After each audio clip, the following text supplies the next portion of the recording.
কিছু কিছু বিষয় আসলে সবার বোঝা উচিত যে আমরা একটা এক্সট্রাঅর্ডিনারি টাইমের মধ্যে দিয়ে যাচ্ছি।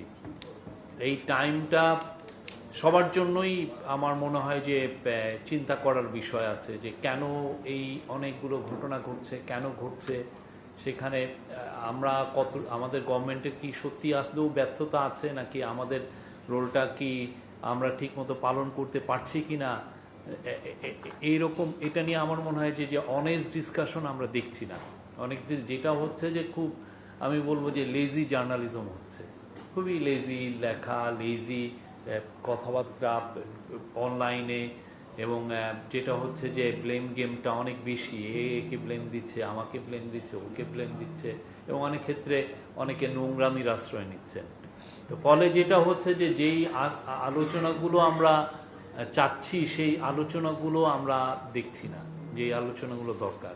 প্রথম কথা হচ্ছে যে গত 15 মানে হাসিনার 15.5 বছরের শাসন আমলে জার্নালিজমের উপরে একটা ট্রাস্ট ডেফিসিট তৈরি করেছে। একটা ভয়াবহ রকমের একটা ট্রাস্টের একটা ডেফিসিট তৈরি হয়েছে। সেই জায়গার থেকে আমরা এই গভর্নমেন্টটা উত্তরণের চেষ্টা করছি, আমরা উত্তরণ করছি, এবং আমরা যেই কাজগুলো হাসিনার আমলে হয়েছে সেটা আমরা চাচ্ছি যে সেই কাজগুলো যাতে আমাদের সময় না হয়, এবং টু সাম এক্সটেন্ট আমরা বলবো আমরা এই কাজগুলো আমরা ভালোভাবেই করতে পেরেছি।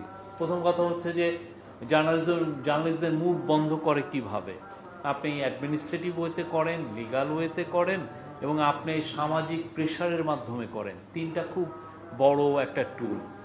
আমরা অ্যাডমিনিস্ট্রেটিভ কোনো টুল ইউজ করছি না যে মানুষের, কোনো জার্নালিস্টের মুখটা বন্ধ করার জন্য।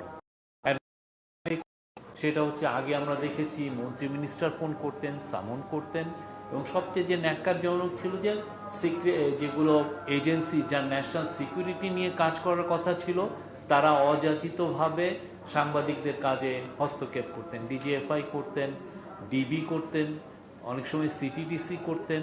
হ্যাঁ, ওনারা চেতেন যে বাংলাদেশের দাস সাংবাদিকতা হোক, এবং অনেকেই সেই দাস সাংবাদিকতা করে যারা করতেন তারা ফিনান্সিয়ালি বেনিফিটেড হতেন। তা আমরা এই কাজটা তো করছি না। আপনার কোনো নমুনা যদি পান যে আমাদের সময় ধরনের কোনো প্রেশার তৈরি করে কাউকে তার জার্নালিজমের থেকে আমরা দূরে সরাচ্ছি, আমরা যদি মিথ্যা নিউজ হয় আমরা বলছি যে আপনার নিউজটা মিথ্যা, প্লিজ চেঞ্জ করেন। অনেকে চেঞ্জ করছেনও না, উনি বলছেন যে না আমারটাই সত্য। তাহলে সেক্ষেত্রে উনি ওনারটা যখন বলছেন, বাট আমরা আমাদের যে আলা কানুন, হ্যাঁ, বা রিপ্রেসিভ ল ছিল সেগুলো তো আমরা আমাদের তরফ থেকে তো নতুন করে কালা কানুন করার তো কোনো মানেই হয় না। বরং আগে যেগুলো কালা কানুন, যেগুলো দিয়ে খুবই অতিমাত্রায় শেখ হাসিনা গভর্নমেন্ট বাংলাদেশের পুরো মিডিয়া ওয়ার্ল্ডে এক ধরনের রিপ্রেশন চালাতেন, সেই আইনগুলো আমরা রহিত করেছি।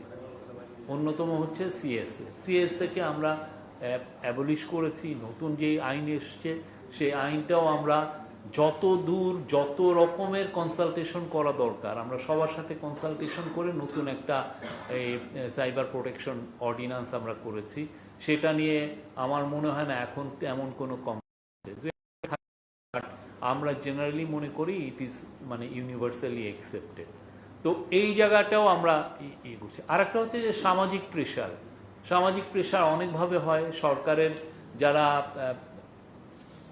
সরকারের দ্বারা যারা বেনিফিটেড হন, মালিকরা, হ্যাঁ, বা মালিকের অনুগস্ত যারা সাংবাদিক, যারা এক একটা মিডিয়া হাউসের বড়, তারা তো সামাজিকভাবে বেনিফিটেড হতে চান, তারা পূর্বাঞ্চলের প্লট চান, বা মালিক চান যে তার একটা বড় এগ্রিমেন্ট, সরকারি একটা কন্ট্রাক্ট চান। এই যে ভাবে যেটা দিয়ে তারা জার্নালিজমকে রিয়েলি কন্ট্রোল করতে পারেন, এই জায়গাটাও তো আমরা করছি না। এই তিনটা জায়গায় কোথাও আপনি কোনো যদি নমুনা পান আমরা আপনাদেরকে ইনভাইট করব, আপনারা এটা নিয়ে লেখেন, আমাদেরকে আরও এই বিষয়গুলো ইনভেস্টিগেশন, যে না আমরা এই লোককে এই জার্নালিজমের জন্য আমরা এই বেনিফিটটা দিয়েছি, এরকম যদি কোনো ইনস্ট্যান্স ঘটে থাকে আমাদেরকে জানান। যেটা আগের গভর্নমেন্ট এই তিনটা মেন জায়গা দিয়ে তারা করতো, যে আপনার অ্যাডমিনিস্ট্রেটিভ মেজার, রিপ্রেসিভ ল, সামাজিক ব্যবসায়িকভাবে কাউকে বেনিফিট দেওয়া, সেভাবে সে কন্ট্রোল করতে। এটা অদ্ভুত একটা মডেল। এটা আপনার নর্থ কোরিয়া করা লাগে নাই, বা চীন অন্যান্য দেশের মতো করা লাগে নাই। আপনি যেটা করেছেন এই মডেলটা করে আপনি বাইরে দেখাচ্ছেন যে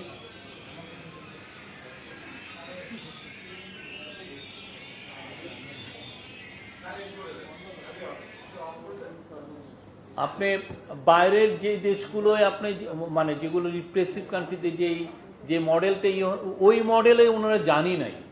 ওনারা বলেছেন যে দেখেন বাংলাদেশের ডেমোক্রেসিটা কতটা থ্রাইভিং, যেখানে 10,000 ওয়েবসাইট আছে, 1100 দৈনিক পত্রিকা আছে, টিভি স্টেশন আছে 50টা, কতটা থ্রাইভিং। কিন্তু ওই যে 3টা ওয়েতে তারা পুরো এই মডেলকেও তারা কন্ট্রোল করছেন এবং খুব ন্যাক্কারজনকভাবে কন্ট্রোল করেছেন। যারা যারা তাদের দাস ছিলেন, যারা তাদের জার্নালিজমটাকে ধারণ করতেন, এই তারা সবাই বেনিফিট। আমরা দেখেছি কিছু কিছু জায়গায় পত্রিকায় রিপোর্ট এসছে কারো কারো অ্যাকাউন্টসে 1,000 কোটি টাকারও ট্রানজ্যাকশন পাওয়া গেছে।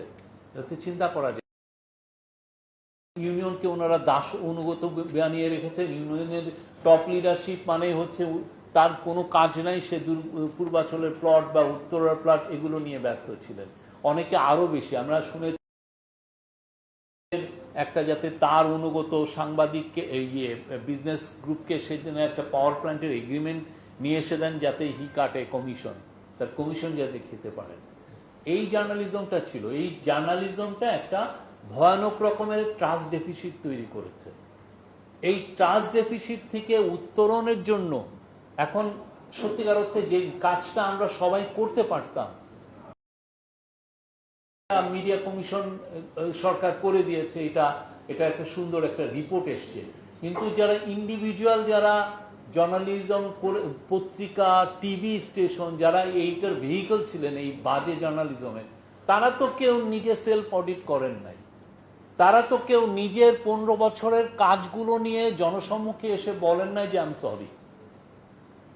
কেউ বলেছেন যে আমি সরি, আমি আপনার অঙ্গী হিসাবে ইয়ে করেছি, আমি আপনাকে বলেছি যে আপনি জামাত শিবির, আমি আপনাকে আপনার পার্টি আপনার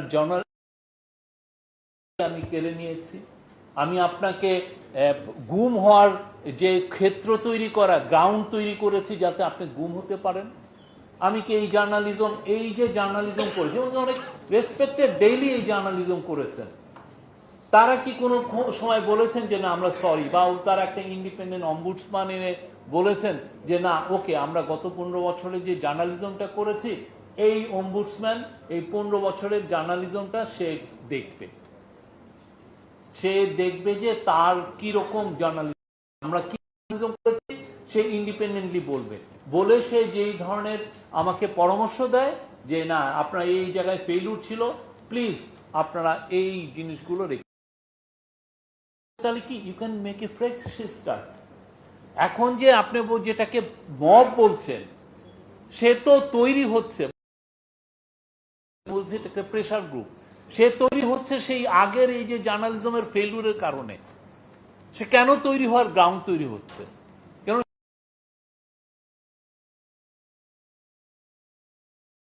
মিনিমাম সিভিল লিবার্টিজ আপনি রাখেন নাই, সে তো অ্যাফেক্টেড হয়েছে। এখন তার যে কনসার্ন, আপনি 28শে জুলাই 2024 বাংলাদেশের টপ জার্নালিস্টরা যে শেখ হাসিনাকে বলছে যে এদেরকে খুন করেন, পুলিশ কেন গুলি করছে না, এটা বলে নাই। এটা তো টপ জার্নালিস্ট, টপ মিডিয়া হাউসের ইয়েরা। এখন এই জিনিসটা তো আবার রিপিট করতে পারে, এই ভয় থেকে এই প্রেসার গ্রুপগুলো তৈরি হচ্ছে। এটা রেমিডি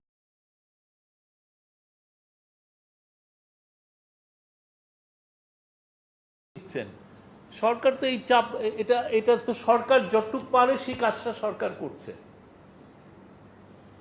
সরকার সেই কাজগুলো করছে।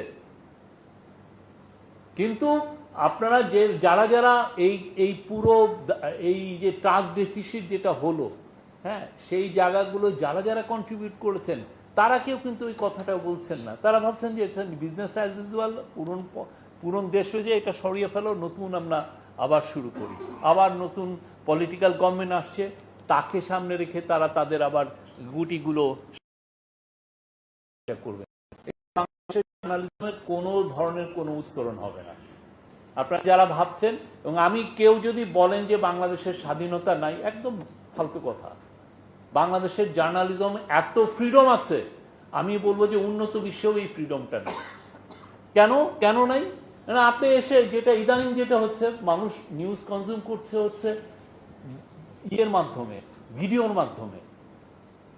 মানুষ নিউজ কম পড়ছে। গ্রামে আপনি যে দেখেন, আপনি এই যে দোকানের সামনে ভিডিওর মাধ্যমে নিউজ কনজিউম হচ্ছে, এবং নিউজ কনজিউম যারা করছে, তারা যারা ভিডিও যারা দেখছে, ভিডিওগুলোর বেশিরভাগই লেজি জার্নালিজমে ভরা, মিথ্যায় ভরপুর, সারাদিন মিথ্যা কথা বলছে।